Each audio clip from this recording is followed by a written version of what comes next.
अब तीसरा पद। पग घुंघरू बांध मीरा नाची रे पग घुंघरू, लोग कहे मीरा वही बावरी, सास कहे कुल नासी रे। मीराबाई कृष्ण के प्रेम दीवानी हो गई है। वे अपना सब कुछ भूल गई है और क्या किया है तो कि अपने पैरों में घुंघरू बांधकर भगवत भक्ति में लीन होकर नाच रही है। लोग मीराबाई का यह रूप देखकर वह पागल हो गई है ऐसा कहते हैं, और जो उनकी सास है वो उसको क्या कहती है, उनके कुल का अस्तित्व समाप्त करने वाली कुलनासी। कुलनासी के लिए नीचे हम अंडरलाइन करेंगे। सासू उसको क्या बोलती है, सास कहे कुलनासी रे, तो यहाँ पे अंडरलाइन करना है। जहर का प्याला राणा जी ने भेजा, पीवत मीरा हंसी रे, मैं तो अपने नारायण की हो गई आप ही दासी रे। हम सब जानते हैं, यह सब देखकर राणा जी ने जहर का प्याला मीराबाई को भेजा हुआ था और मीराबाई निश्चिंत होकर वो जहर हंसते हंसते पी गई।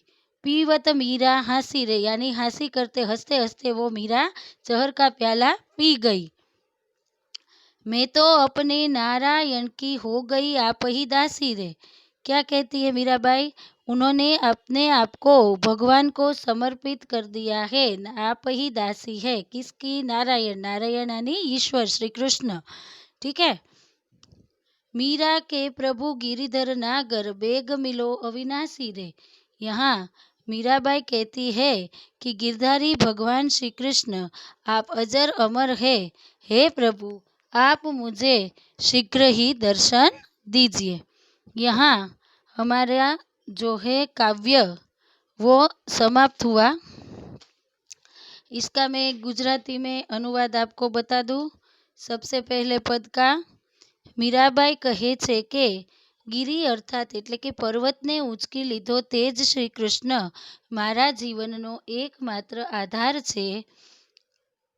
હે મહાનુભાવ, મેં સમગ્ર સંસારમાં સકલ લોક જોઈ શોધખોળ ખરી, પરંતુ શ્રી કૃષ્ણ સિવાય બીજું મારું કોઈ નથી। આ પંક્તિ માટે પછી કહે છે, ભાઈ છોડ્યા બેન છોડ્યા, એટલે કે ભાઈ બંધુ બધા સગા સંબંધીઓને છોડી દીધા અને શું કર્યું તો કે ભગત દેખ રાજી હુઈ જગત દેખ રોઈ, સાધુ સંત બેઠી બેઠી લોક લાજ ખોઈ, એટલે કે સાધુ સંતો સાથે બેસીને મેં લોકલાજ ગુમાવી દીધી છે।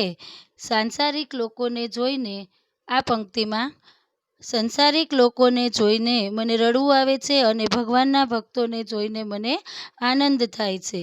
એની પછીમાં ગિરધર ગોપાલ માટે સતત વહેતા રહેતા આંસુરૂપ જળથી મેં પ્રેમની વેલને ઉછેરી છે અને સિંચી છે।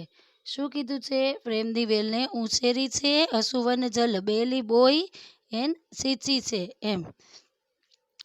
હવે કવિ કહે છે કે જે રીતે આ પંક્તિ માટે શું કહે છે, દહીંને મથીને ઘી કાઢ્યા પછી છાશને પાણીને એક બાજુ મૂકી દેવાય, તેવી જ રીતના આ ભવસાગરનું મંથન કરીને શ્રી કૃષ્ણ રૂપી સાર તત્વ એકત કર્યું છે। આગળ, રાણાજીએ જ્યારે ઝેરનો પ્યાલો મોકલ્યો હતો, પરંતુ એ મેં કેવો કર્યો તો કે રાજી ખુશીથી પી લીધો હતો, અને કહે છે કે મીરાબાઈ કહે છે કે હવે તો શ્રી કૃષ્ણ સાથે તેમના પ્રેમની વાત ચોમેર ફેલાઈ ચૂકી છે। હવે બધાને ખબર પડી ગઈ છે કે તેમને ભગવાન સાથે પ્રીત બંધાઈ ગઈ છે। હવે રામ મીરા રામ લગન લગી હોઈ, હોઈ સો હોણી હોઈ સો હોઈ, યાની કે હવે ભલે જે થવાનું હોય તે થાય, મને તો ભગવાન શ્રી કૃષ્ણ સાથે પ્રીત બંધાઈ ગઈ છે। બીજા પદનું કરીશું। મીરાબાઈ કહે છે કે કેવું તો કે મેં ઈશ્વર રૂપી ધન, રામ યાની ઈશ્વર રૂપી ધન પ્રાપ્ત કરી લીધું છે। વસ્તુ અમૌલિક દી મેરે સદગુરુ કર કૃપાએ અપનાયો, એટલે કે સદગુરુએ મારા ઉપર કૃપા કરીને મને અણમોલ રત્ન આપ્યું છે। મેં એ અણમોલ રત્ન અપનાવી લીધું છે। આગળનું છે, મેં આ સંસારમાં બધી જ લોકલાજ છોડીને શું કર્યું છે તો કે જન્મ જન્માંતરની પૂંજી પ્રાપ્ત કરી છે. એ એવી પૂંજી છે જે ખર્ચ થતી નથી અને એને કોઈ ચોર ચોરી પણ નથી શકતો.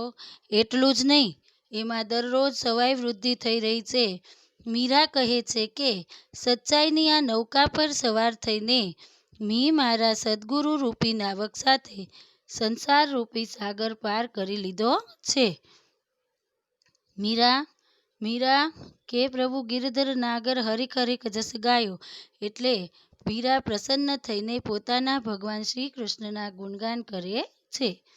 ત્રીજામાં પગ ઘૂંઘરું બાંધ મીરા નાચી રે પગ ઘૂંઘરું, એટલે કે ભગવાન શ્રી કૃષ્ણના પ્રેમમાં દીવાની થઈ ગઈ છે મીરાબાઈ. તેઓ પોતાનું બધું જ ભૂલી ગયા છે. લોગ કહે મીરા ભઈ બાવરી, એટલે કે તે પોતાનું બધું જ ભૂલી ગયા છે અને તે પોતાના પગમાં ઘૂંઘરીઓ બાંધીને નૃત્ય કરી લઈ ગયા છે. લોકો મીરાબાઈનું આ રૂપ જોઈને એને બાવરી કહે છે, જ્યારે પોતાની સાસુ જે છે એ કુળનો નાશ કરનારી કુળનાશી કહે છે. સાસુ શું કહે છે તો કે આ તો કુળનાશીની છે. જહર કા પ્યાલ, આ બધું જોઈને મીરાબાઈને મારી નાખવા માટે રાણાજી શું કરે છે તો કે ઝેરનો પ્યાલો મોકલે છે. પતિ રાણો શું કરે છે તો કે જહર કા પ્યાલા રાણાજીને ભેજા. રાણો ઝેરનો પ્યાલો મોકલે છે. ત્યારે શું કરે છે? પીવત મીરા હાસી રે, મીરાબાઈ નિશ્ચિંત થઈને તે ઝેર હસતા હસતા પી જાય છે. મીરાબાઈ કહે છે કે મેં તો અપને નારાયણ કી હો ગઈ આપહી દાસી, એટલે કે તેમણે તો સ્વયં ભગવાન શ્રી કૃષ્ણને સમર્પિત કરી દીધી છે પોતાની જાત અને તેઓ તેમના દાસી બની ગયા છે. છેલ્લું, મીરા કે પ્રભુ ગિરધર નાગર બેગ મિલો અવિનાશી રે.